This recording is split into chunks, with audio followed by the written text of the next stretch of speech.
tolerate it sitting on the table in front of them, that would be helpful. It's gonna desensitize them. All right, so the other child is the hyposensitive child. So hypersensitive, their threshold for feeling things is really low. Hyposensitive is the opposite. Their threshold for feeling things is really low. I always get that threshold thing, I always get it backwards. Hyposensitive, they don't feel what's there. Basically, just get something like that. They can have food on their face, they don't feel it. You know, they have food in their mouth, they don't feel it. So what you're going to see with this child is they might have on their lips and face, they might just sit there all day until you tell them to wipe their face. Also, they might want to pack a whole bunch of food in their mouth because they can't tell exactly how much food's in their mouth. So just like you would do, if you couldn't feel something, you're going to add to it, you know. So they might have too much food in their mouth. They might have stuff left in their mouth. They might have a little piece of food pocketed here. They might not feel that it's there. That's a swallowing, choking hazard. That could be a choking hazard if they're unaware of it. These are the kids that oftentimes their mouth's hanging open, they're drooling. Sometimes hyposensitivity, low muscle tone, weakness, all go hand in hand when we're talking about raw motor stuff. They don't chew their food adequately, they just swallow it where it's really too big because they can't feel it well inside their mouth.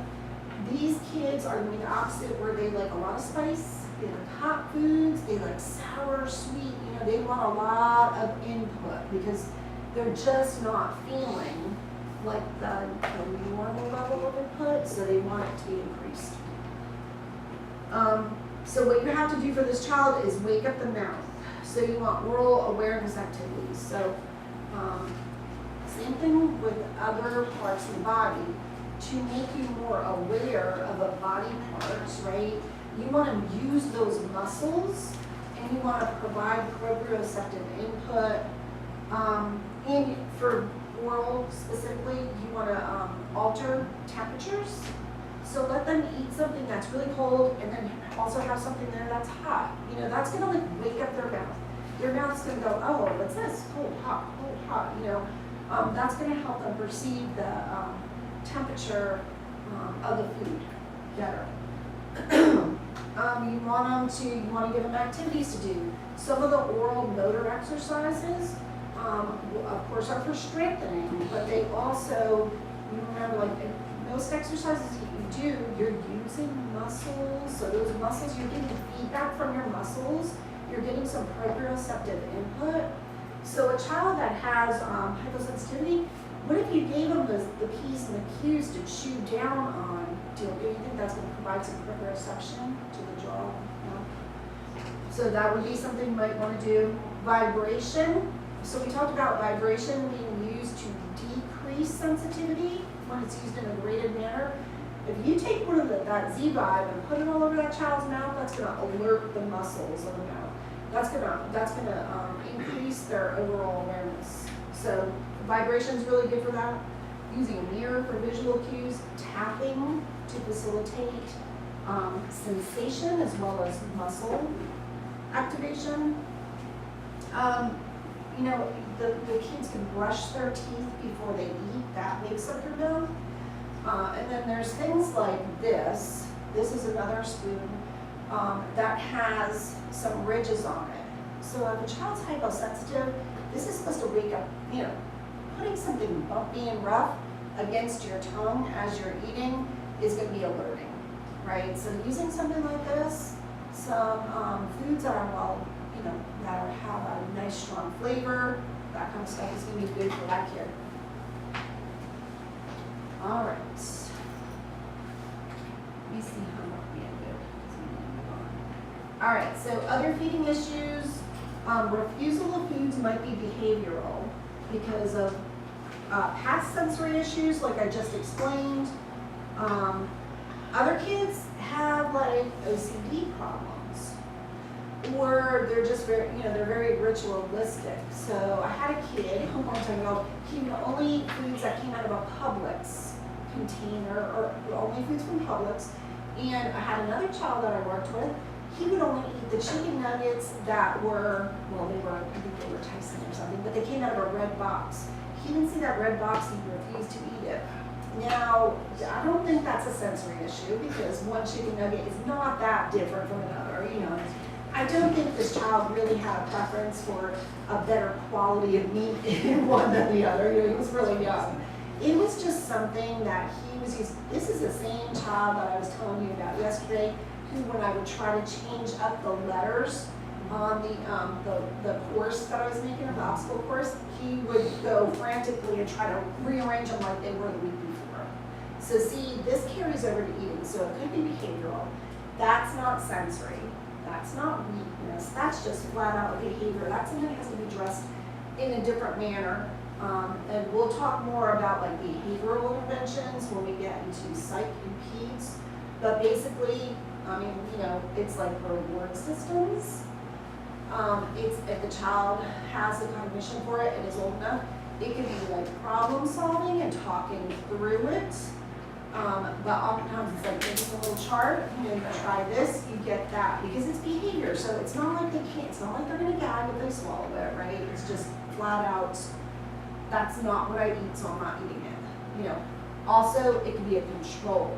It can be like a strategy because, so kids that have sensory issues, and it could be other issues too, but let's just stick with sensory for right now. They kind of feel like they're out of control, like they cannot control what's happening to them. Like if I had really bad sensory issues right now, these lights would be driving me crazy. And a child might feel like, I can't control this. These lights are bothering me. They might not even recognize that it's the lights. They just know there's too much coming at them. I have people looking at me that all that eye contact is terrible for me because that happens sometimes, kids with sensory issues, kids on the spectrum. The eye contact is like too much for them to handle. That's a lot, sometimes that's why they look away and they don't make eye contact. So I have too much sensory information coming at me, I can't handle it. But I can control things like if I want to go to the bathroom or not, right? I can control what I put in my mouth or not. So sometimes it's a control thing too. It's like I can't control anything else. So the little bit that I do have control of, I'm going to control it. So sometimes it's a behavior issue. All right, so another thing that we have to deal with is tone or reflex related issues. Remember we talked about the phasic bite? Well, there's something called a tonic bite reflex. It's the same thing. It's when the child or the adult clamps down and does not open their mouth. So you put a spoon in their mouth, it goes in between the gums or the teeth, and they clamp down on it, and then you have a problem because if you have like a plastic spoon that's going to break, that could be an issue with that child. If you have a metal spoon, that could be an issue with that child too. I mean, eventually they're going to open their mouth, but you might have to, you know, help them open their mouth. So tonic bite is a bite down on an object, they don't want to let go, it's a reflex. The sucking reflex is not integrated. So that basic bite reflex, remember we talked about it being integrated, well tonic bite is the same thing. It's basically those reflexes that we talked about in lecture yesterday not becoming integrated. They're still there when they should be gone.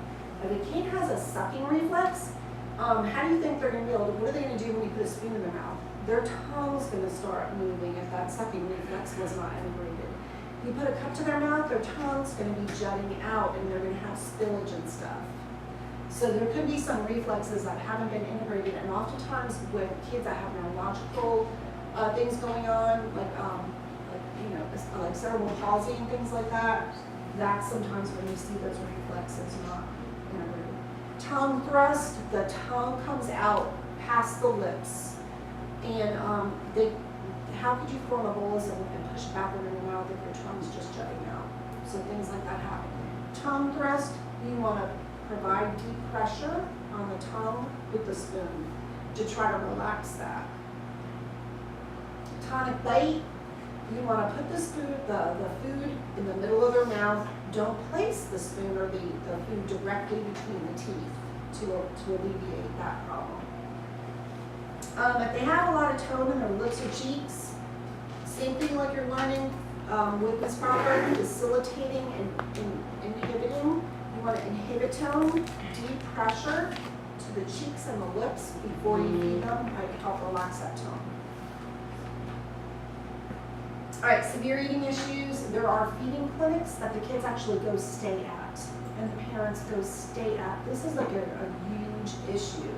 Like we're talking about putting a feeding tube, you know, using a feeding tube potentially. So living situations, parents stay with the child, OT is there, more than likely speech therapy.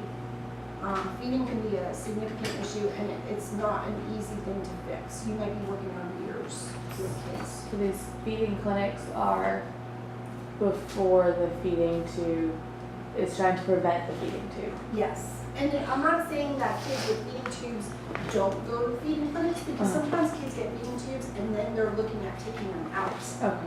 So I'm not saying that there wouldn't be a child with a feeding tube there, but usually it's like, you know, addressed in the home, addressed in the clinic. It's not enough therapy. They go somewhere, and then it's every day of the week, several times a day. They're getting heavy duty therapy. If they need a feeding tube, there's different kinds. So this orogastric, nasogastric, that's, you know, through your nose, right? From the front. This G tube is this is more commonly seen, or the J tube. So the G tube is through the stomach. The J tube is through the intestines. The food doesn't even go to the stomach. The nutrients just go to the intestines for absorption through the intestines. So different placement? It's just different placements. Like, do they want the G tube is the one that I'm more familiar with, that I see with kids. Usually It's just a peg in their stomach. They attach a feeding tube to them, you know, every so many times a day, and it's liquid foods, obviously. It goes into the stomach, gets, you know, processed there, goes through the intestines and so forth. But the J tube is going to bypass the stomach and then just go into the intestines and be absorbed into the system from there. That requires surgery of peg placement, and I can tell you it's an issue with kids, because what do you think little kids do with that peg that's in their stomach? They pull them out, you know. So I've worked with a lot of families and stuff where the pegs were, if you get infected, kids pull on them, mess them up. So anyway, all right, so that is that. So now this stuff will make more sense. So you're just going to basically go through this. I need to go grab us a mirror. I would like for you to have a partner. You're going to need a partner. And if some people would start like on the positioning and handling techniques, some people do the eating, drinking, and some do the sensory part. So we're not all trying to use the same equipment, because there's not going to be enough. So why don't we do, can you guys just team up like with who you're sitting by? Is that okay? Like, can you guys be a team? Maybe like these four, you four. Maybe do the eating and drinking section first with the cracker and the pudding, and then 1, 2, 3, 4. You guys can do the positioning and handling, and then you guys in the back start with sensory, and then we'll just kind of build from there. So I didn't explain, there's just a couple more things I can show you real quick. All right, for positioning, the sheet tells you what kind of position to get into, and you should know these, like posterior pelvic tilts. Remember what these are? Anterior pelvic tilt, lateral lean, and so forth. So on the lab practical, you're going to get a scenario, and you're going to need to know that if your person is in a lateral lean position, you need to, you know, if this is in their home, maybe they don't have a wheelchair, you know, you need to be able to use some pillows to get them propped up like they need to be. So play around with that. It's pretty simple. You've probably done some positioning with Ms. Crawford. This is just, you know, using what's around the house or the clinic to help position. Make sure you understand the 90-90-90. I have a rolling chair here. You would never use like a rolling chair for someone that you need to do positioning with, right? But it's just, this has arms, and we need arms. And a wheelchair, so the same thing. You don't have to go back and forth, just use one or the other. just make sure you can position your clients so that they're getting them, when you're feeding someone, you want a nice symmetrical, upright position, no neck extension. But you're gonna practice, or you're gonna experience what it feels like to eat in that position.